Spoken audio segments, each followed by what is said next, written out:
All right, ladies and gentlemen, boys and girls, welcome to another episode of the Resourceful Mofo podcast. Resourceful individuals sharing information. My name is Mel Buggs. And I'm Jake 718. And we're here to just give you some good information, sharing a lot of the news that's going on in the world today. Jake, how have you been? I'm good, brother. I'm pretty good. The Giants seem to be a bum squad today. I'm a little upset about that. I don't know what's going on. Well, the Giants are doing better since they put the new quarterback in place. Eli Manning has taken us very far, but I think it's time for us to get used to a new mobile quarterback, and I'm very proud of the Giants making a step forward. That defense sucks, my man. It sucks. They need to handle that. But it's all good. Otherwise, I'm doing great, my brother. You know what I mean? Good to know. Good to know. Good to know. So, as usual, there's a lot going on in the world. And I wanted to touch on a few of those things. But first, before we get into that, situation I had, and I kind of had to check myself on. I, usually in my day-to-day routine, I'm going here and there. And a lot of times I will see a lot of my brothers walking down the street that I may or may not know. And there is a tension there. Like if there's a brother walking this way and I'm walking that way, sometimes there's a tension. Do you feel a tension? Do you? Sometimes, Not all the time. Strangers can look at each other awkwardly. Right. And I wonder, what is that about? Right? So I said, you know what? I'm just gonna cut this tension and I'm gonna say good morning. That works. That definitely works. What a novel idea. And guess what?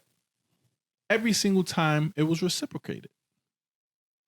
Now, this sounds stupid, but I'm just wondering, have I been working off of old media stereotypes of interactions amongst maybe black men going here and there? Likely programming. But I don't see myself as that. I come from a place where, yo, what up? So I don't see myself as, I'm not going to cross the street or, just because I see another black man walking down the street. Nah, that's my brother in my head. But in reality, I may not show that. I may just, keep it pushing. Right? I get it. Sometimes folks just having a bad day and don't want to be bothered. There you go. You never know what kind of day someone's happening. So what I'm saying is I've made it a thing to say good morning. Ain't nothing wrong with that. Just say good morning. Nothing wrong with that, saying good morning, good afternoon, what's up, how you doing? I remember we were standing on the corner. We was on like 6th Avenue and like 47th, 48th Street. And real dapper brother came around a corner and gave you a strong head nod. This is like 10 years ago. We were young, corporate movers and shakers.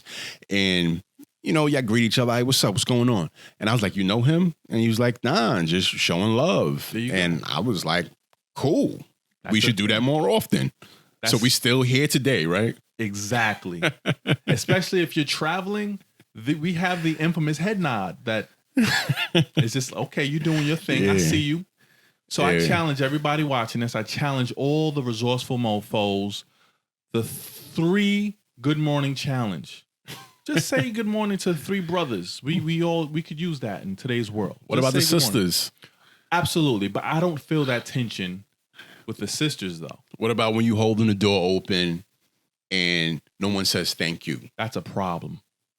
I take that personal, but it is what it is. Is it a New York thing just to say you're welcome to remind somebody to say thank you? I think that's just common sense, like, right? Am I tripping? If I hold the door open for a perfect stranger and they just walk in like I'm, the help.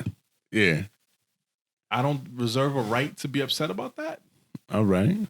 I mean, So that's just me. We're going to say hello, head nod or something to the brothers. Mm-hmm. We're going to say hello and head nod to the sisters. I don't know about that. In this Me Too universe, I don't know about that. Who you say hello to? Huh? You say, nah, let's stop it. But greeting people in the morning, deleting that tension, unnecessary. Tension, man. Those old programming that's in us from watching network television growing up, stereotypes, let's throw it in the garbage. All right.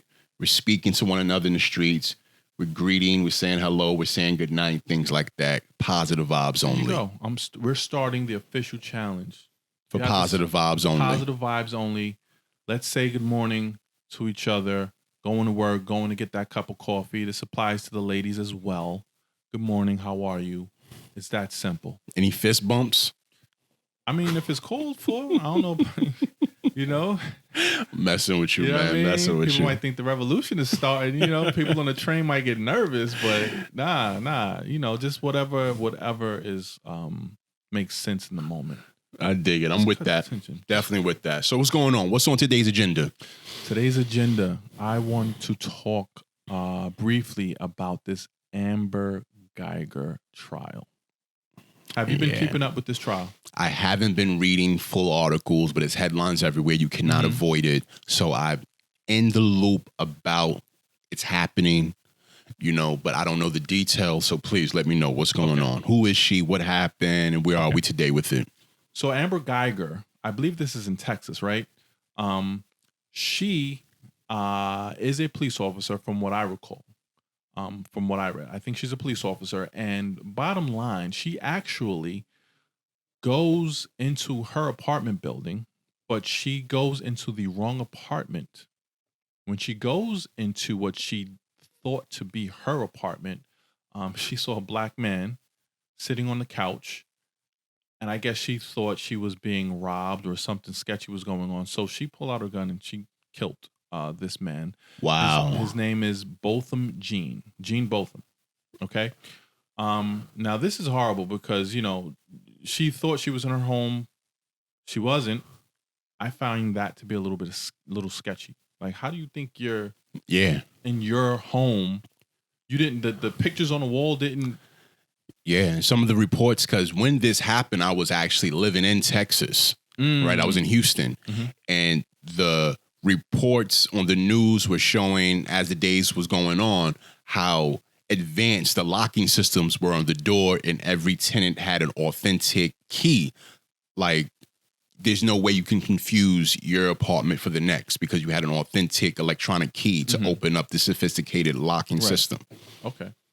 So I think a lot of people understand what's going on with this, what happened in this trial. Amber Geiger was convicted of murder. They gave her 10 years in prison for this. Now, what I want to talk about is what's up with all the forgiveness. There's a lot of forgiveness going on. There's a lot of love in the air for Amber Geiger. I've seen clips of the judge hugging her. Yes.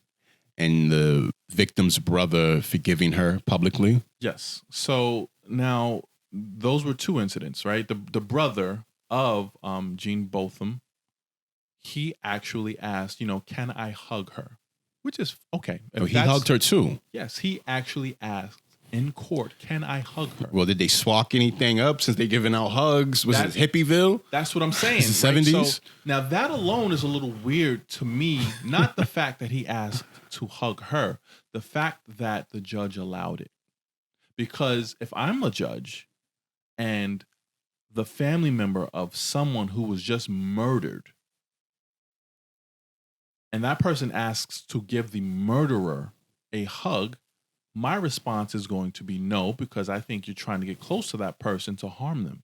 Exactly. So as a judge, I would be worried about that hug happening because I think you're trying to harm the person that was just convicted of murder, right? It was a little weird that was allowed. But what's even weirder is the judge steps down from her chair and also gives a convicted murderer an embrace, a hug, and what looked to be some encouraging words. Have you ever seen that in a trial? I also heard the judge handed her a Bible. Yes. Yes. So, my question is, first of all, I haven't seen this level of showing a convicted murderer that level of humanizing, right? They looked at Amber Geiger as a person who made a terrible mistake. Unfortunately, the law says I have to put you in prison, but let me give you some love and words of encouragement. Yeah, it's different from what we're used to seeing in the justice system here in America. Very different. And my question is, was this related to race? Is it related to race? Is it related to her being a former police officer? Is it related to her being a woman? There's a lot of factors there. There are a lot of factors. Now, I can say that the judge in this case is The judge is a woman. She is a woman, and she also is a part of the Police Benevolent Association out there, and I believe So she Dallas, got love Texas. for the police. But should that matter? I would love to see the same type of humanization across the board. That's not going to happen. Okay, why? The deep-rooted, the deep-rooted anger and judgment for crime, people who commit crimes, particularly men of color, you're just not going to see that. Historically, we know there's a lot of hate in the air when it comes to to our people. So I completely agree. And it's not going to happen. I want to bring it back full circle because when we first started this podcast, I spoke about people being uncomfortable when a black man may walk down the street and you try to avoid eye contact. True indeed. I think that stems from the historical media perception of black men, particularly in this country. And I agree. I think black men will not see that same level of humanization in our court system because of the same thing. It's normal to see a black man in an orange jumpsuit or handcuffed in court and being demonized. Yeah. Right? Yeah. But I won't say little, but the white woman on trial for murder, this doesn't happen. Oh my God, we need to embrace her. And I just want to point these little things out because it's wrong. Yeah, didn't a white girl just be on trial in media for killing her baby or something like that, and she got off? Dude, all types of crazy stuff going on out here, man. Yeah. You saw that Saturday Night Live skit with Idris Elba, and he played when white women go mad, they turn into a hawk. No, when he gets mad, he turns into like a Hulk-like figure, but it's a white woman. And it's like they get away with everything. I didn't see that, but I can dig that it. Out. It's on YouTube. It's hilarious. But it's poking fun at a serious issue. It is. It's a very serious issue because they say, white women tears can get you out of a lot of things. And there were a lot of tears in this trial. And I think it was crazy. I mean, this even goes beyond the courtroom, right? They interviewed the jurors after the fact, 2 of them on television. And one juror said that he said he didn't believe the victim would want to take vengeance on Amber Geiger. Based on the story of who Gene Botham was and his personality, he didn't think he would want to take vengeance on Amber. So I'm not going to give her 28 years. Let's lessen the blow. Let's only give her 10 years, and with 5 years you can be out on parole. So she basically 5 years for murdering a man in his own home while eating ice cream. That's crazy. That's crazy. But wait, there's more. But wait. You tell me, what is more? What are you talking about? What happened with the witness? Okay.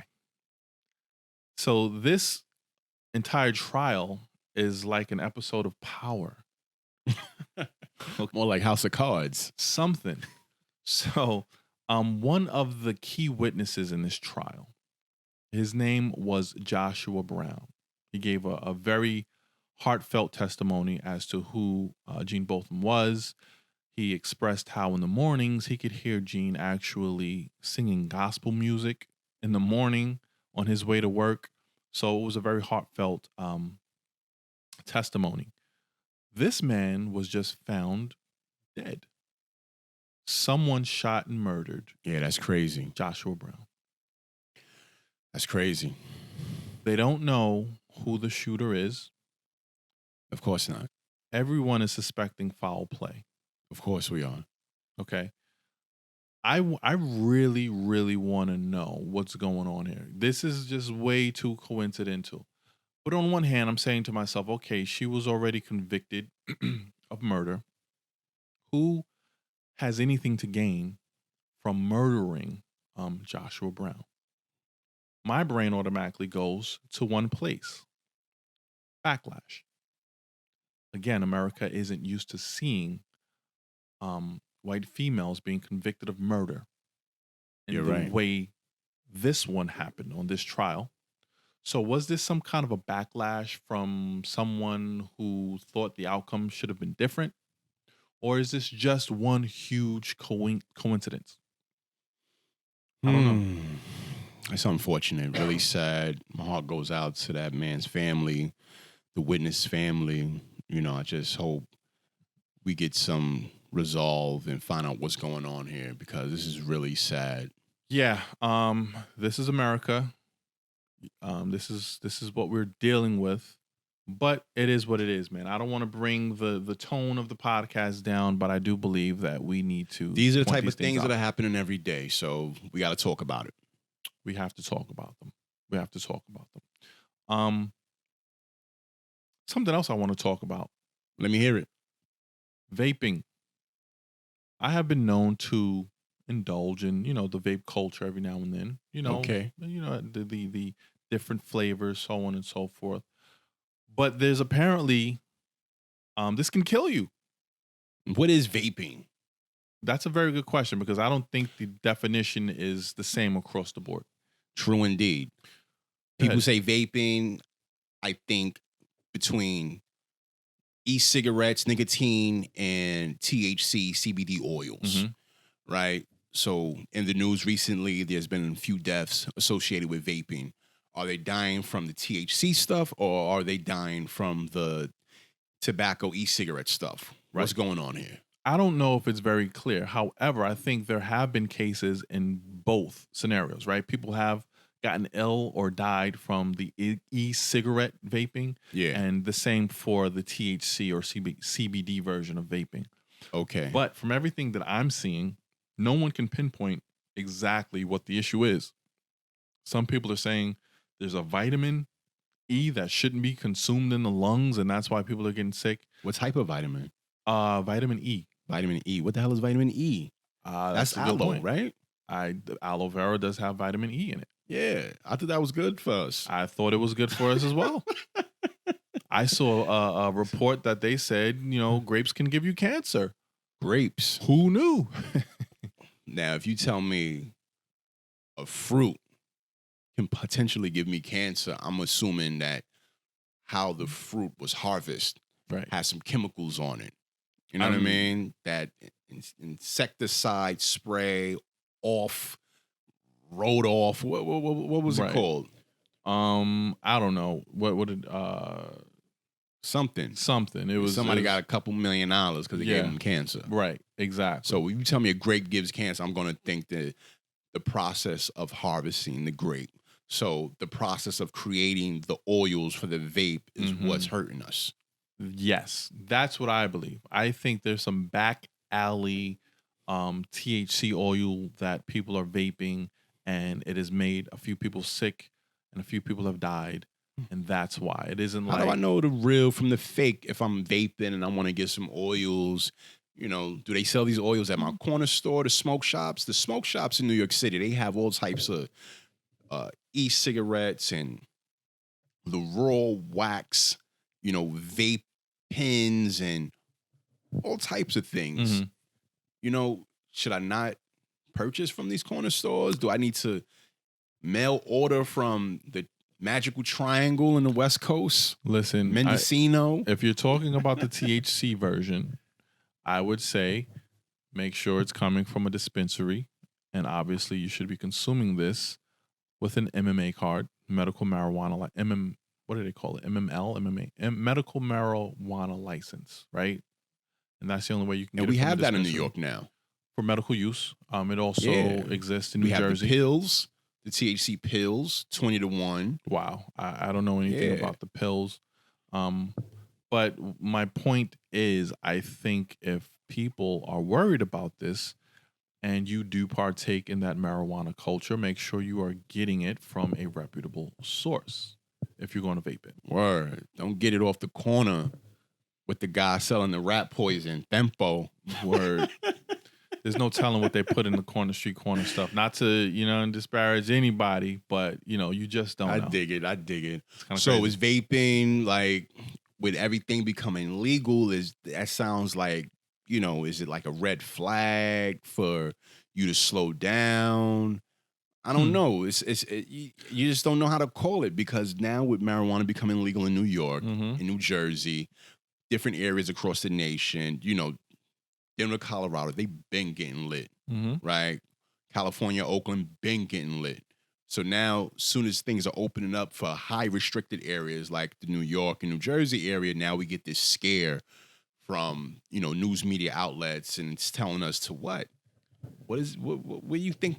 Where do you think this is going? You sound like me, because let me put on my tinfoil hat for a second. Yeah. Could this be a ploy from the tobacco industry to slow down the vaping industry? Yeah, get back to the old school 100s. Exactly. Let me get some more green. Exactly. Because this has had a lot pack of Marlboro. Exactly. Let's get back to the camels. The camel. The commercials. Yeah. But let me get a pack of Jay-Z's. Oh, Canon. Nah, I'm joking. We love you, Hove. We love you, Hove. Despite recent controversy. Speaking of Hove, that's a perfect segue. What's going on? The congregation may need to speak to you, my man. What's going on? All right. Well, Jay-Z, right? He has his hands in a lot of stuff, man. I grew up listening to the man. I'm not a businessman. I'm a businessman. We all grew up aspiring to that. Word.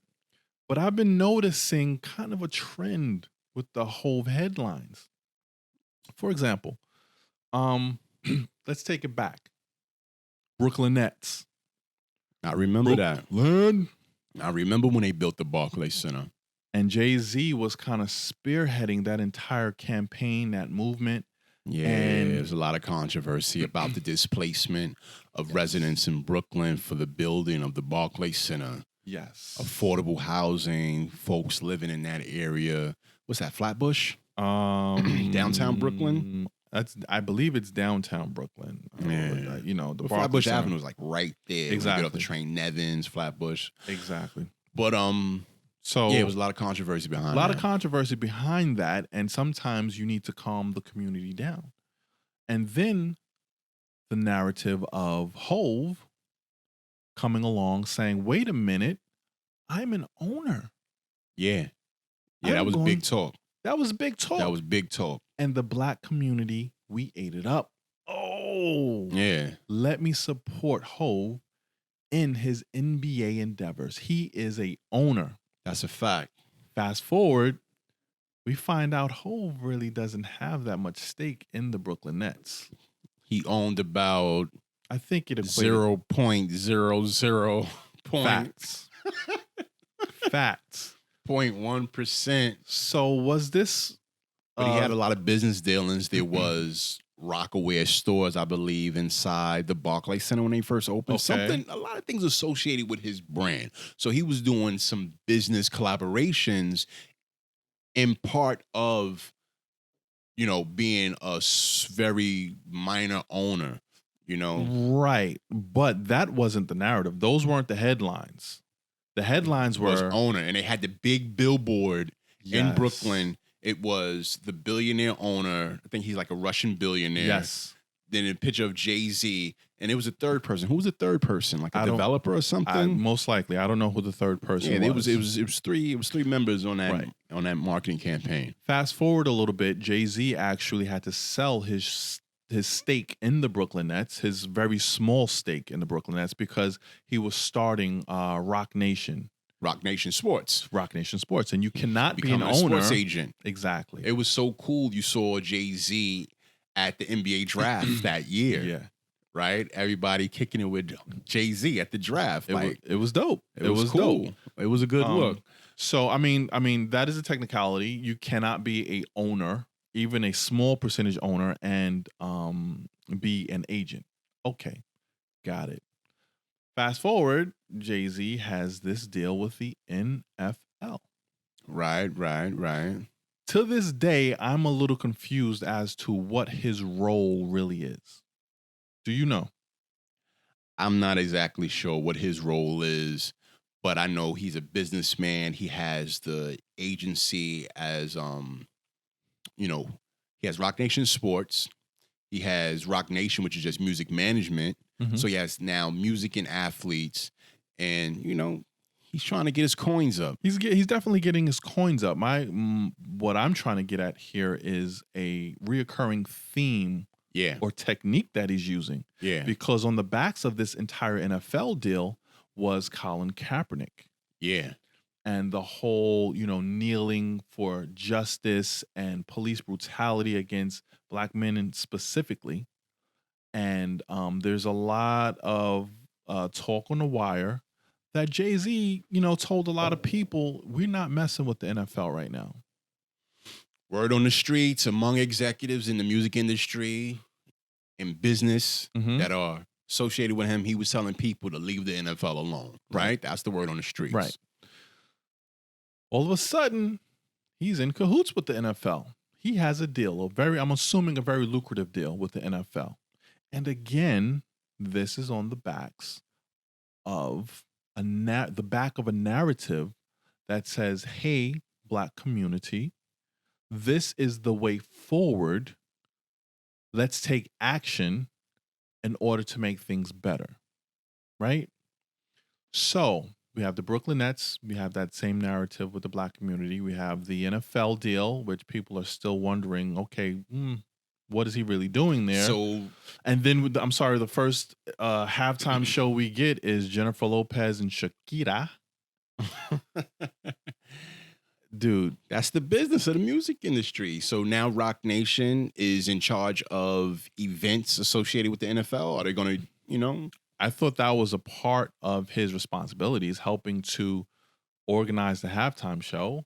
For just one, like, Super Bowl? Or is it like halftime shows for like Monday Night Football, Thursday Night Football, Sundays, That's a very good question. NFL Cares, community events, like how involved is Jay-Z, right? That's a very good question. So my question here is, has Jay-Z mastered rallying the Black community around some somewhat selfish business moves? Jay-Z's a capitalist. And in his music, he has said that over and over again. He's about his coin. He's going to get that dollar. Mm-hmm. So, now what happens? That's how he moves. I get it. And I love capitalism. I am not blaming the man for that. And to be You fair, love capitalism? Listen, I am a capitalist. I'm a Capricorn. I don't know about a capitalist. No, I'm a capitalist. I love the fact that you can come up with an idea, a business, work hard, and build that brand and business up. I love that idea. The fact that's the soft side of looking at it. I get it. Yeah. I mean, obviously it isn't that clear cut. It's not. However, I love the fact that I can build a business and start generational wealth. I'm with that. Right. However, that's just scratching the surface of what we have. And I agree with that. Okay.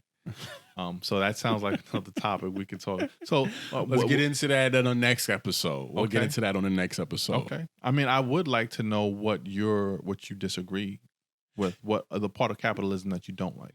Well, capitalism on a greater scope, associating that with the successful companies like Apple, like Google, like Microsoft, they take advantage of a lot of countries, the labor of children, the tax laws. They avoid a lot of giving back. Mhm. For example, they avoid a lot of giving back through things they do with their attorneys to avoid paying taxes. For example, in the United States, there was some stories out some years back about Apple making sure that they filed their taxes in other countries to avoid paying taxes in the United States. Also, the development of iPhones are done in other countries like China, where, you know, Mhm. Mhm. it's a lot of child labor, even the development of the batteries used in cell phones, not just Apple, but of course across the board Mhm. with all electronics, that ion, those natural elements. You got children, digging into cores that are, dangerous to their health. Mhm. And there is a lot of kickback on that, but we don't really see that part of it. All we see is the magnificent product that is presented. We hear about the great stock that we need to invest in, and we don't hear a lot about the suffering. And that's the part of capitalism I don't like. You know, the fact that a CEO can make 150 times more than the average worker. Okay. So I think what you're saying, and I have thought about this in the past, is where is that line or responsibility that capitalism has when it comes to morals, right? Where's the line that says, okay, making money, making money good, making money good, making money good? Oh, there's the line. If I cross it, I'm now not a capitalist, I'm an opportunist.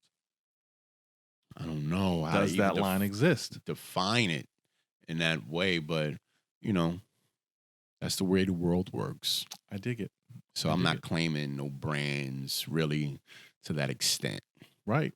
Okay. I like that. Amazing. Straight up. Listen, as usual, this has been real. I enjoy my conversations with you. I enjoy all you resourceful mofos No doubt. checking in on us, chopping it up with us. There's a lot of interesting things going on. We talking about it. We out of here. We love you.